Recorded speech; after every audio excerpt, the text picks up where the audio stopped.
Knowledge story channel میں خوش آمدید۔ دادی جان کے پاس مفید باتوں اور یادوں کی ایک پٹاری تھی۔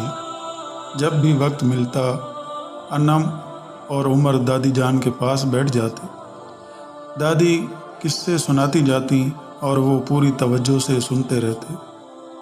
دادی جان کے پاس ایک ڈائری تھی جس میں اچار، مربع جات اور مختلف چیزوں کی چٹنیاں بنانے کی ترکیبیں لکھی ہوئی تھیں۔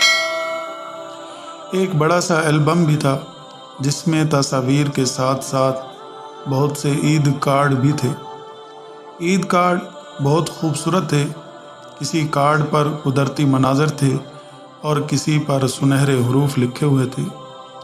دادی جان نے ایک سبز رنگ کا عید کارڈ دکھاتے ہوئے کہا، بچوں، یہ تمہارے تایا جان کا بھیجا ہوا ایک عید کارڈ ہے۔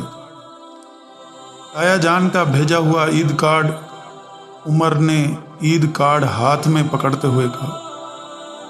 کارڈ کے اندرونی صفحے پر نہایت خوش خطی لکھا ہوا تھا، پیاری امی جان، پیارے ابو جان، عید کے پر مسرت موقع پر میری طرف سے دلی عید مبارک قبول کیجیے۔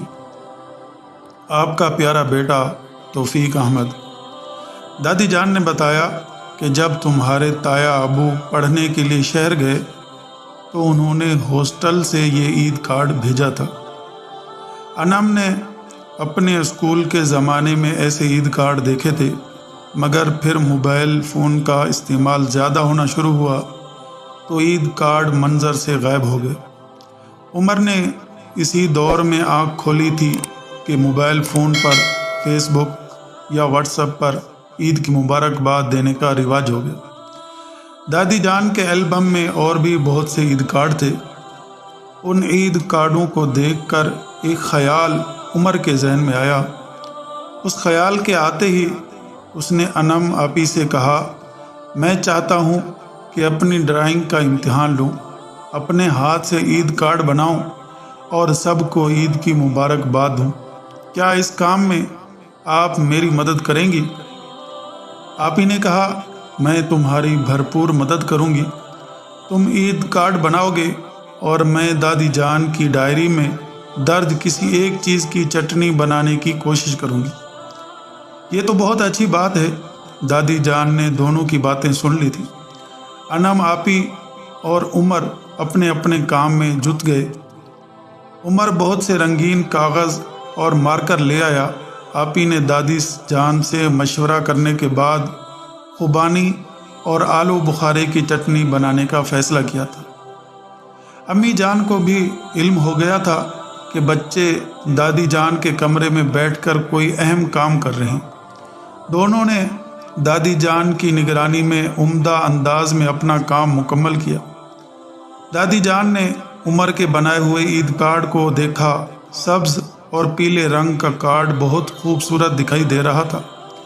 رمضان المبارک کا آغاز ہوا تو پہلے روزے کے افطار پر میز پر جہاں اور مزے مزے کے کھانے کی چیزیں تھیں، وہیں آپی کی بنائی ہوئی خوبانی کی چٹنی بھی تھی۔ ابو جان کے ساتھ ساتھ سب نے چٹنی کی خوب تعریفیں کی۔ ابو جان نے آپی کو 500 روپے انعام دیتے ہوئے کہا، اب یہ مزیدار کام گھر میں جاری رہنا چاہیے۔ عمر میاں نے اپنے بنائے عید کارڈ رمضان المبارک کے پہلے عشرے میں ڈاک کے ذریعے بھیج دیے تھے۔ ماموں جان بحرین میں اور پھپھو قدسیہ ملتان میں عید کارڈ ملنے پر بہت خوش تھیں۔ تایا جان اور چچا جان کے ساتھ ساتھ عمر نے امی جان اور ابو جان کو الگ الگ عید کارڈ دیے۔ ایک خوبصورت کارڈ اپنے شفیق استاد سر اجمل کو بھی بھیجا۔ سب کو عمر کے بنائے عید کارڈ بہت پسند آئے تھے۔ چاند رات کو عمر نے دادی جان کے کمرے کے دروازے پر دستک دی، عمر میاں اندر آ جاؤ۔ عمر جب کمرے میں داخل ہوا تو اس کے ہاتھ میں ایک خوبصورت عید کارڈ تھا۔ اس نے نہایت ادب سے کہا، دادی جان، یہ عید کارڈ آپ کے لیے ہے۔ دادی جان نے عید کارڈ لیتے ہوئے محبت سے عمر کے سر پر ہاتھ رکھا۔